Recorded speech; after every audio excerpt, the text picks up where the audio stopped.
Namo Bhagavate Vasudevaya. Om Namo Namo Bhagavate Bhagavate Vasudevaya. Om Om Namo Namo Bhagavate Bhagavate Vasudevaya. Vasudevaya. So we are continuing with Bhagavad Gita as it is, chapter 15.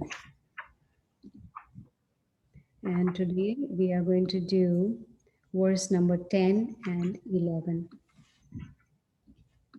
So verse number 10.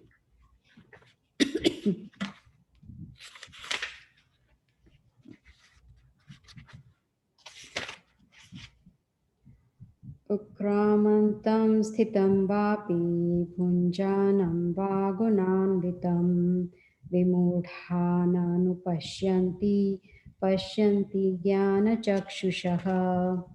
Translation and purport by Srila Prabhupada. The foolish cannot understand how a living entity can quit his body, nor can they understand what sort of body he enjoys under the spell of the modes of nature. But one whose eyes are trained in knowledge can see all this. Michael, can you read the purport, please? Sure. The word Jnana Chakshushaha is very significant.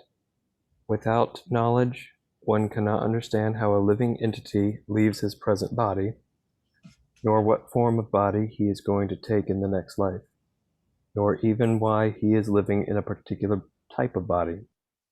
This requires a great amount of knowledge understood from Bhagavad Gita and similar literatures heard from a bona fide spiritual master.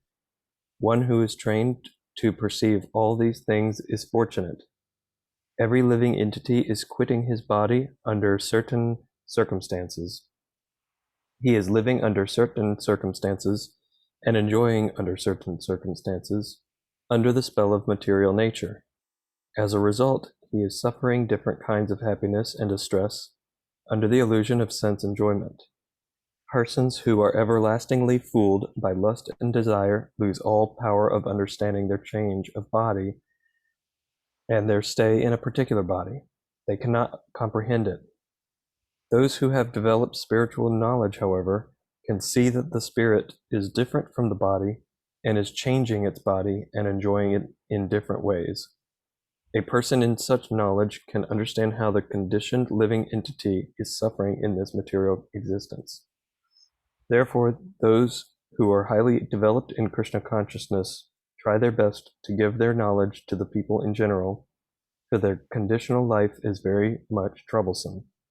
They should come out of it and be Krishna conscious and liberate themselves to transfer to the spiritual world.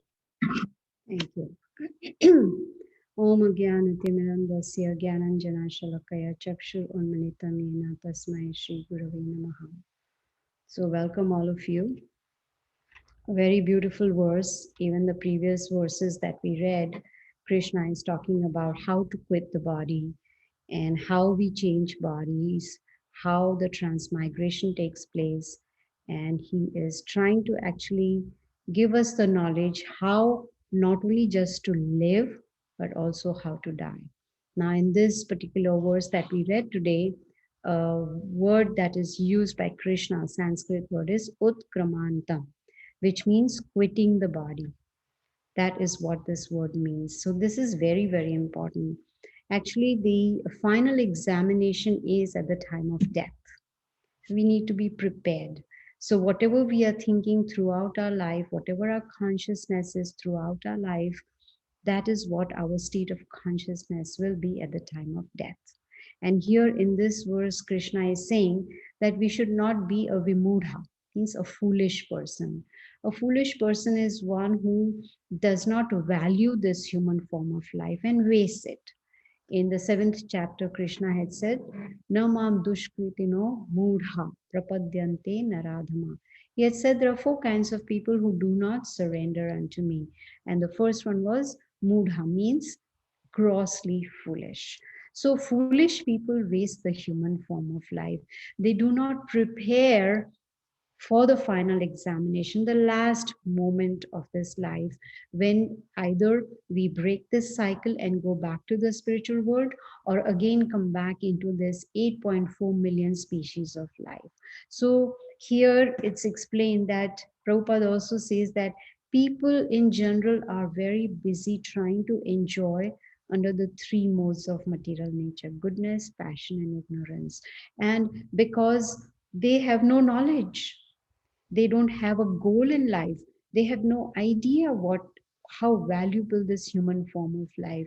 Because if we see, animals cannot get self realized, they cannot understand the difference between body and soul, but we human beings have this philosophical intelligence that we can differentiate between body and soul with the help of this Bhagavad Gita knowledge. Now, as Prabhupada says in the purport, we need training for that, right?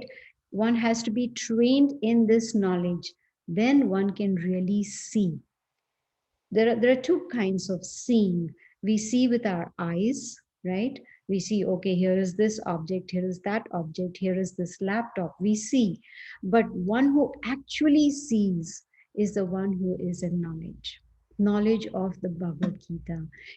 It says Jnana Chakshu. Jnana means knowledge, Chakshu means eyes.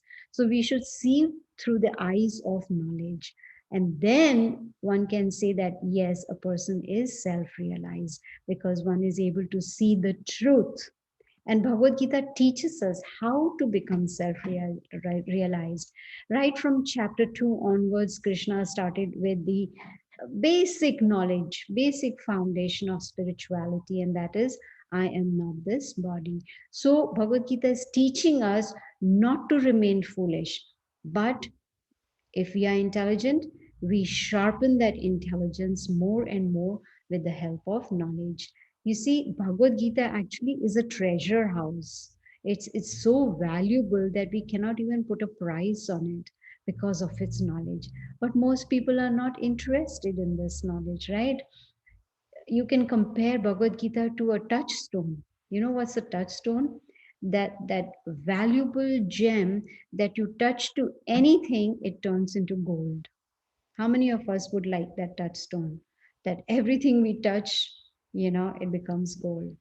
Actually, there was a devotee who worshipped Lord Shiva, and when Lord Shiva asked him, "What do you want?" He said, "I want a touchstone."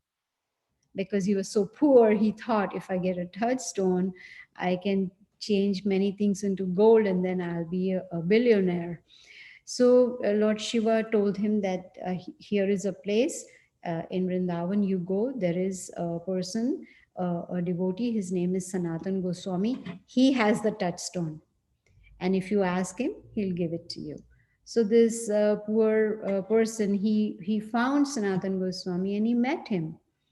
And he said that I have been informed that you have a touchstone. Can I have it? Sanatan Goswami said, sure. He was a renunciate, he was a Goswami, he was completely renounced. He was living in a small hut, and for him, touchstone was not valuable at all.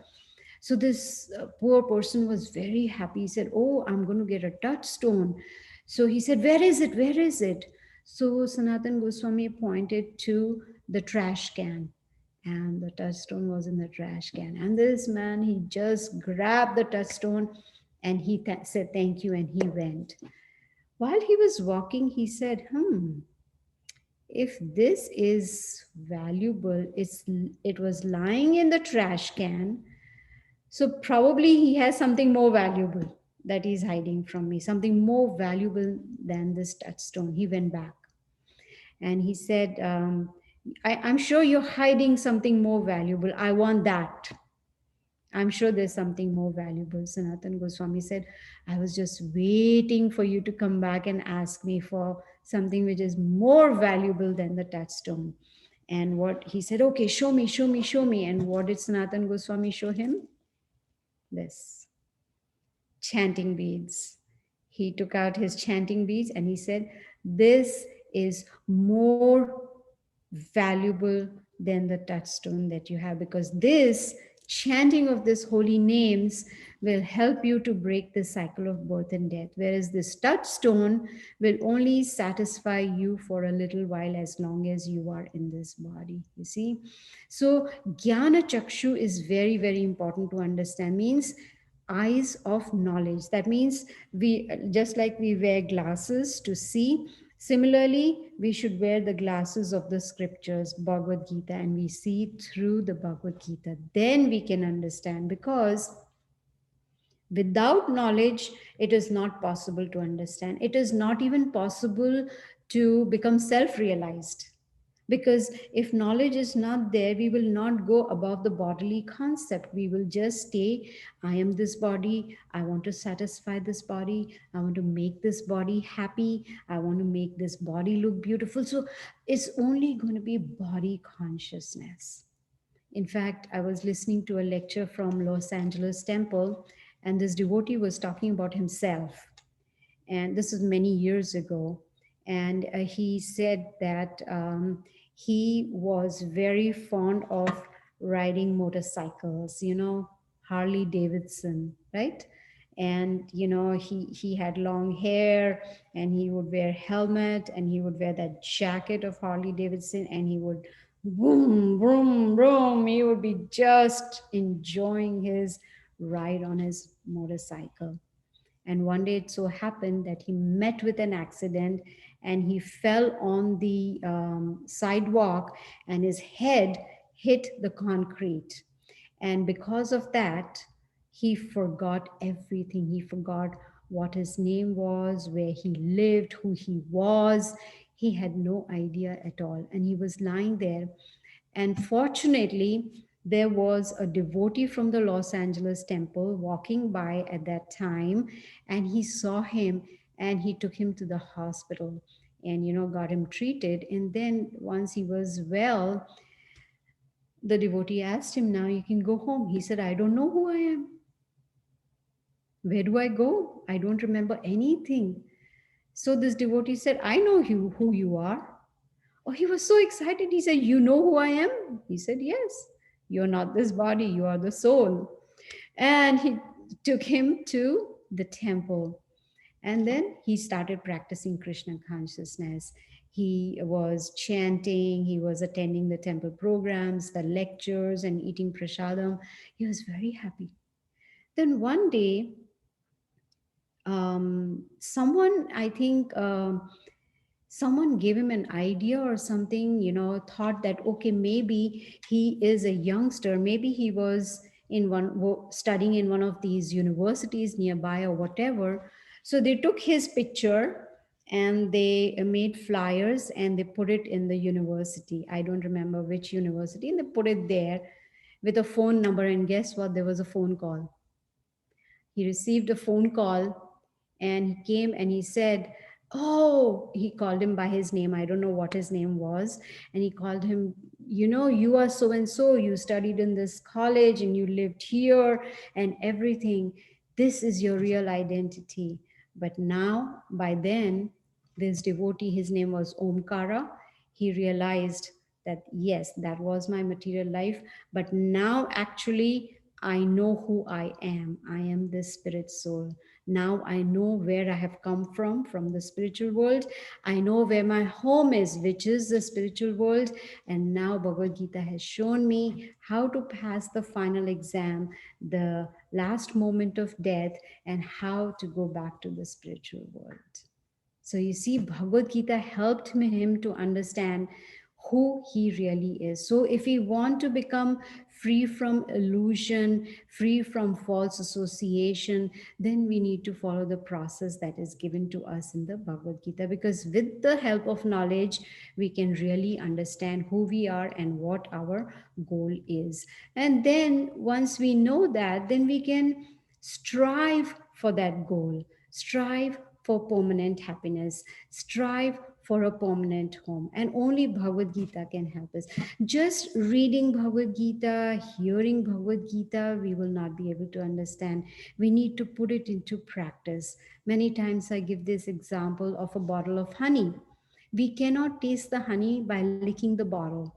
We got to open the cap and then taste the honey. Then we will say, oh yes, honey is really sweet. So when we put Bhagavad Gita into practice, then the Supreme Lord is very pleased when we make a sincere endeavor, and then he helps us.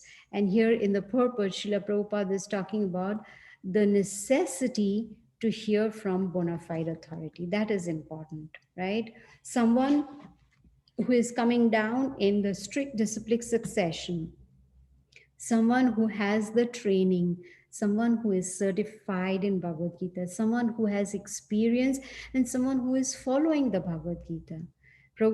Krishna tells Arjuna, Manushyanam sahasreshu kaschit yatiti siddhai. There are thousands and thousands of living entities, and only hardly one out of thousands will try for perfection. Yatatam api siddhanam kaschit mam veti tattvataha. Tattvataha means in truth. Out of these thousands who have achieved perfection, Krishna says, hardly one knows me in truth. So it's only fortunate people, fortunate human beings get the opportunity to have access to Bhagavad Gita, to have access to hearing Bhagavad Gita or reading Bhagavad Gita. Now we've already heard Krishna has said that he's situated in the heart as a super soul. So he can see us, he can hear us, he can witness us, he sees all our activities. He can even see our deep desire. What is it? Is it that we have a deep desire to really become self realized? Are we anxious? Then He helps us accordingly. Ye yathamam prapadyante tam satheva bhajamiyam. As we surrender unto the Lord, He will reward us accordingly. Now we see, now we were discussing just before the class, Jay was saying, I felt really bad that Jay was down with COVID, and Charanya and Jishnu also is. So many people are suffering with this infection, right? And 2 days ago, my friend informed me that her father passed away in Delhi because of COVID-19 and because of shortage of oxygen cylinder, because there's shortage over there, so they couldn't find cylinder. So there are different circumstances, people are quitting their body, different, some may be accidents, some may be health reasons, some may be committing suicide or whatever it may be. The important part is quitting the body. How are we quitting the body? Talking about quitting the body, last moment of death, last Wednesday was Ram Navami, appearance day of Lord Ramachandra, and I was invited for a program to come, and hear the nice bhajans of Lord Ramachandra and his pastimes, etc. Now that was a new place I had not gone before, not a very familiar place.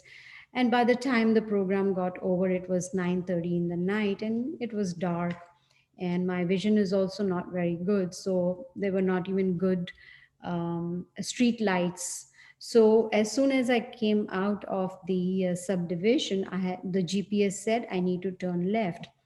So I turned left. When I turned left, within a few seconds, I saw lights coming towards me. What does that mean?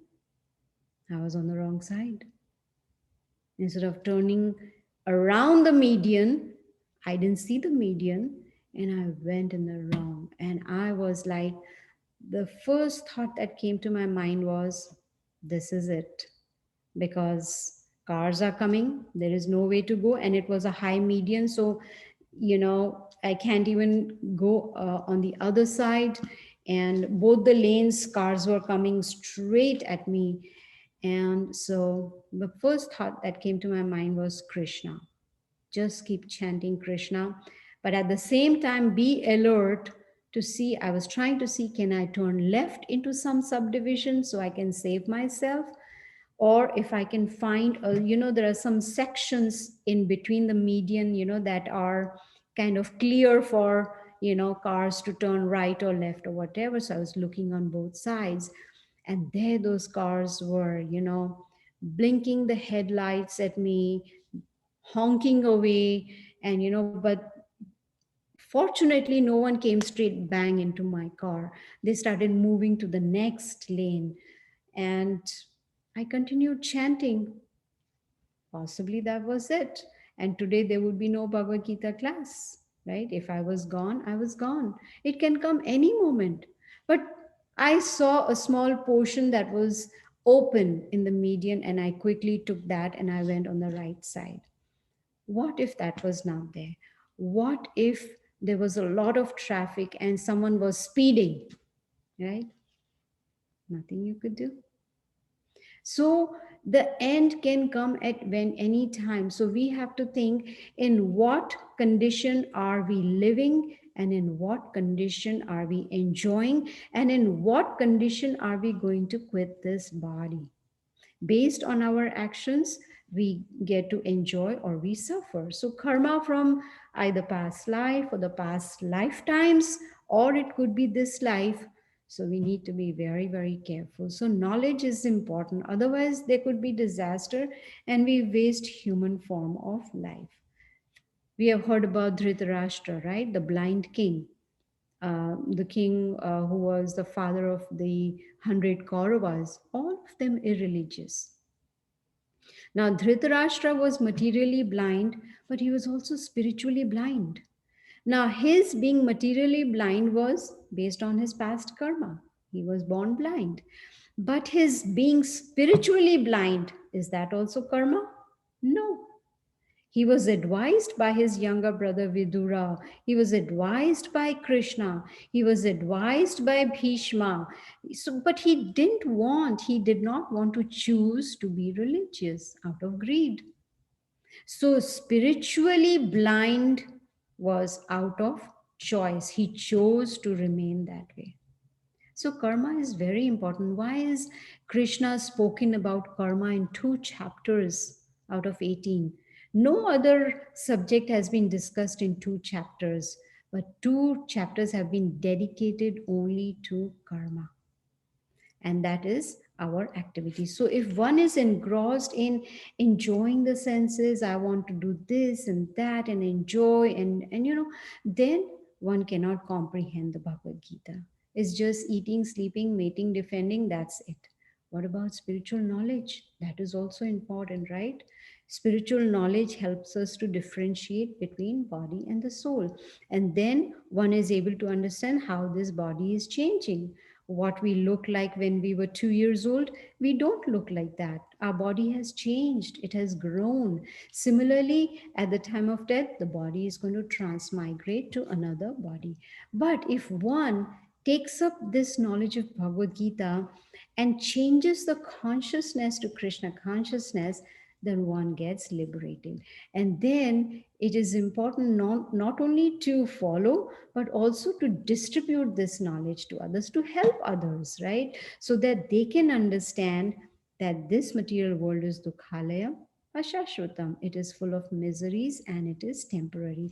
And help them with the help of knowledge, help them to come out of this cycle of birth and death so that they can go back to the spiritual world. Now, I'm going to quickly do verse number 11 also. Krishna says, the endeavoring transcendentalists who are situated in self realization can see all this clearly.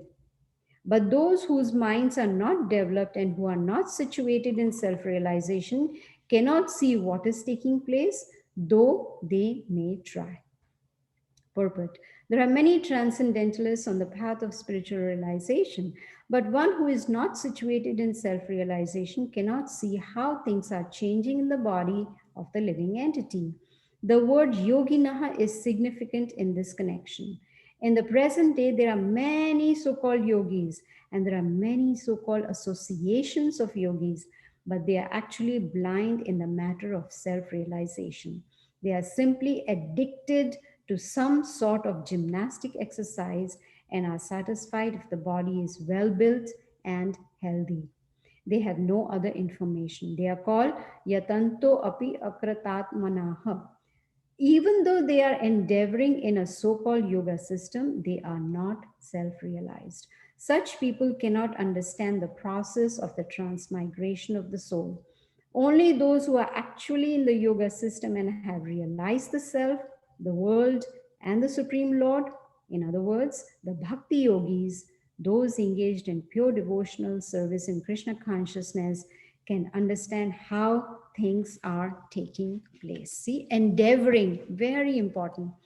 Three things are important: prarthana, parishram, and pratiksha. Prarthana means prayers,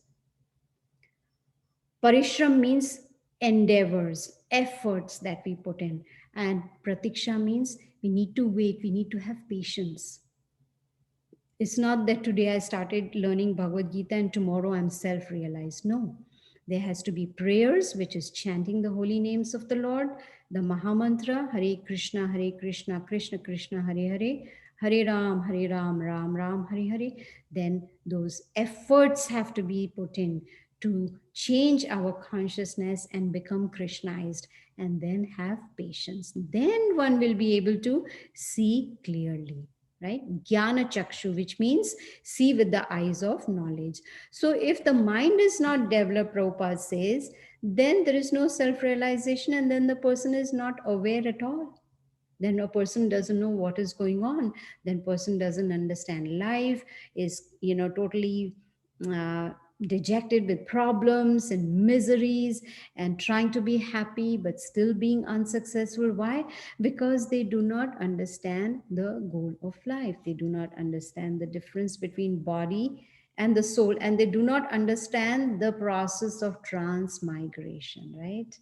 They don't understand all this. So if somehow or the other one takes up this knowledge of Bhagavad Gita and try to contemplate on it, just hearing is not enough. After we hear, then we should sit down and think about it, read all over again, hear all over again, and then try to put it into practice. We need to understand, who we are. We've heard already in chapter 2, we are the spirit soul. Krishna has already told us, Jivera Swarup Hoy Krishnera Nitya Das, that we are eternal servants of the Supreme Lord, and our relationship with Him is that of a master and eternal servant. That is our constitutional position. In fact, in chapter 6 of Bhagavad Gita, Krishna talks about, like Prabhupada in this purport, he's talking about the yogis, right? The whole chapter 6 is about dhyana yoga, meditation. And towards the end of the chapter, Krishna explains what is real yoga. He says, Yogi nam api sarvesham madgatenantar atmana.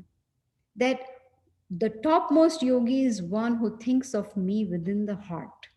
This is how the topmost yogi is, not one who can do some physical exercises or some breathing exercises. No, that is not yoga. Yoga is connecting with the Supreme Lord, and that we can do with the help of knowledge. Yoga for the body is good, to keep the body healthy and all. Yes, that's good, but it is not good enough. That we should understand. It's not good enough. We need to go beyond the bodily concept of life, right? The yogis, they are endeavoring, but they're not endeavoring for self-realization. So for us to understand the difference between body and soul, we need to have a bona fide spiritual master who can teach us, who can explain to us. And by following the instructions of the spiritual master, we are able to progress spiritually. So putting Bhagavad Gita into practice is the whole purpose of this knowledge of Bhagavad Gita, because Bhagavad Gita can make us self-realized and pure. So these two verses are concentrating again on the difference between body and soul, and how one should quit the body and how one should not quit this body. So I'm going to end now here. Hare Krishna. If anyone has any questions.